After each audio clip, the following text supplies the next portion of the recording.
Party में बीती 25 सितंबर को विधायक दल की बैठक के वक्त जो बखेड़ा खड़ा हुआ वो थम गया है। 25 सितंबर के दिन आहत की गई विधायक दल की बैठक में पहुंचने के बजाय कांग्रेस और समर्थित विधायकों को लेकर विधानसभा अध्यक्ष डॉक्टर सीपी जोशी के घर पहुंचने वाले मंत्री शांति धारीवाल, महेश जोशी और आरटीडीसी के अध्यक्ष धर्मेंद्र राठौड़ को कांग्रेस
दरअसल पिछले दिनों कांग्रेस अनुशासन समिति की बैठक हुई थी। पूर्व रक्षा मंत्री और वरिष्ठ कांग्रेस नेता कैंटनी की अध्यक्षता में बनी इस कमेटी के तारिक अनवर, अंबिका सोनी और जीआर राजू भी शामिल है। कमेटी के फुल बेंच की बैठक हुई थी जिसमें सभी सदस्य मौजूद रहे। बताया जा रहा है कि अनुशासन कमेटी ने तीनों नेताओं के माफीनामा मिलने के बाद सोनिया गांधी के दफ्तर भेजकर इस मामले में जरूरी मार्गदर्शन चाहा था। सोनिया गांधी के दफ्तर से कोई जवाब नहीं आया तो इस मौनम सुकृतिम लक्षणम मानते हुए कमेटी आगे बढ़ी। 25 सितंबर के दिन विधायक दल की बैठक पहुंचने के बजाय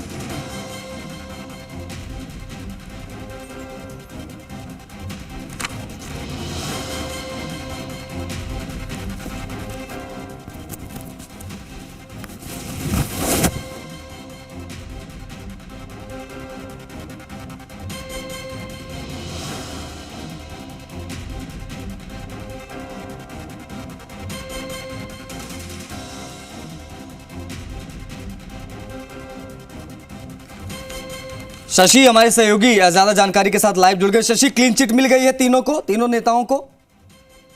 देखिए, कांग्रेस पार्टी के सूत्रों से तो कम यही खबर मिल रही है कि पिछले दिनों जो घटनाक्रम हुआ उसके बाद अब क्लीन चिट मिल गई है। तीनों नेता जिसमें शांति धारीवाल, महेश जोशी, राठौड़ शामिल हैं।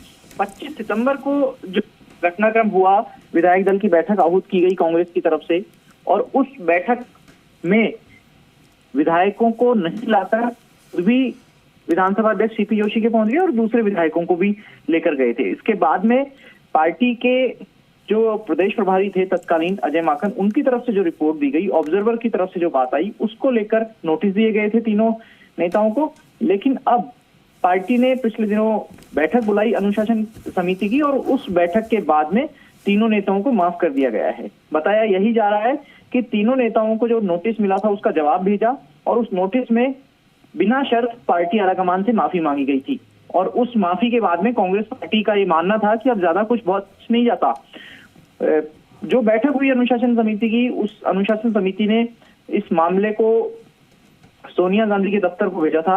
हालांकि जब वहां से कोई जवाब नहीं आया इस मामले में, आगे मार्गदर्शन के मामले में, तो मौनम स्वीकृति लक्षणम एक कहावत है और उसी के आधार पर कांग्रेस पार्टी की जो नेता है सोनिया गांधी, उनके मौन को इस पूरे मामले में सहमति यानी माफीनामे पर सहमति का लक्षण मानते हुए इन्हें माफ कर दिया गया है। यही कारण है कि पिछले दिनों अलग अलग समय भारत जोड़ो यात्रा में पार्टी के नेता दिखे हैं और भारत जोड़ो यात्रा की तैयारी के समय भी राहुल गांधी के साथ कदमताल करते समय भी दिखे हैं।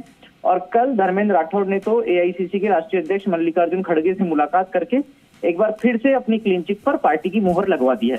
जी, मतलब एक बात तय माना जाए कि ये जो भारत जोड़ो यात्रा में हम तस्वीरें देख रहे हैं, जो एकजुटता का संदेश देने की कोशिश पार्टी कर रही है और जिस तरीके से डैमेज कंट्रोल किया गया है, इन सब के बीच में हाईकमान भी ये नहीं चाहता था कि उस पुराने गड़े हुए मुद्दे को उखाड़ा जाए और पुरानी बातों पर मिट्टी डाली जाए। ये सोचकर ये चीजें आगे बढ़ी हैं। देखिए आशीष, ये स्वाभाविक है कि जीवन में रिवाइंड का बटन नहीं है। अब जो घटनाक्रम हो गया उसको बदला नहीं जा सकता। पार्टी के नेताओं को नोटिस दिया जा सकता था, उनसे पूछा जा सकता था। उसके बाद एक विकल्प ये बचता था कि इनके खिलाफ एक्शन लिया जाए इनके खिलाफ कोई कार्रवाई की जाए। उस कार्रवाई से पार्टी के जो अगर अलग अलग धड़े दिख रहे हैं उनमें मनमुटाव ही बढ़ता आपस में, क्योंकि फिर बयानबाजी नेताओं की ज्यादा आती। अगर आप उन्हें पार्टी से निकालते तो आप उन्हें बयान देने से भी नहीं रोक सकते थे। तो ऐसी सूरत में कोई बहुत ज्यादा सख्त एक्शन लेने की स्थिति में कांग्रेस पार्टी थी नहीं। पार्टी को भारत जोड़ो यात्रा तो चला रही है, लेकिन पार्टी को इस बात पर भी ध्यान देना है कि कांग्रेस को कैसे जोड़ना है, और अगर कार्रवाई करते तो कांग्रेस के जुड़ने को लेकर के आशंकाएं एक बार फिर से खड़ी हो सकती थी। तो ऐसी सूरत में पार्टी ने भी बड़ा मन दिखाते हुए कहा कि माफ करो और आगे बढ़ो, क्योंकि जब कोई माफी मांग लेता है उसके बाद में उसके खिलाफ कुछ बहुत ज्यादा करने से रह नहीं जाता।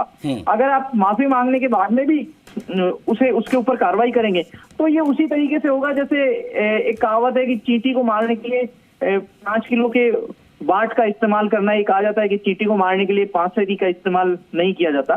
तो आलाकमान के सामने बहुत कार्यकर्ता का स्तर है, इन नेताओं का बहुत छोटा स्तर है।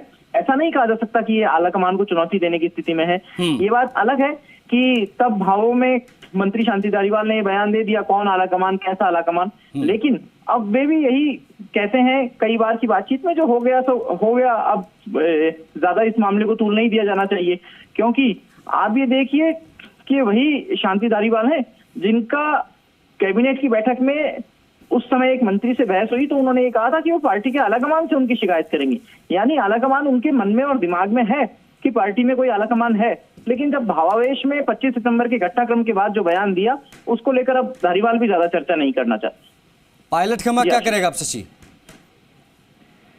पायलट खेमे के पास में वेट एंड वॉच के अलावा और कोई विकल्प नहीं बच जाता। ठीक, पायलट खेमा जो कई तरीके से अपनी अपनी बात रखने की कोशिश करता रहा है, तो उनके पास में ज्यादा विकल्प नहीं बच जाते हैं, क्योंकि जब पार्टी की शीर्ष बॉडी ने ये फैसला कर लिया है, जो अनुशासन समिति पार्टी के राष्ट्रीय अध्यक्ष की तरफ से बनाई जाती है, उसने कोई फैसला कर लिया है, तब तो उसको चैलेंज करने जैसी स्थिति नहीं है कि आप हाई कोर्ट के अगर ऑर्डर हैं तो उसके खिलाफ सुप्रीम कोर्ट में चल जाएंगे। वही बात है कि जब सुप्रीम कोर्ट ने आदेश दे दिया है तो हाई कोर्ट करेगा क्या, और they have to accept this. बहुत शुक्रिया शशि इन तमाम जानकारियों के लिए।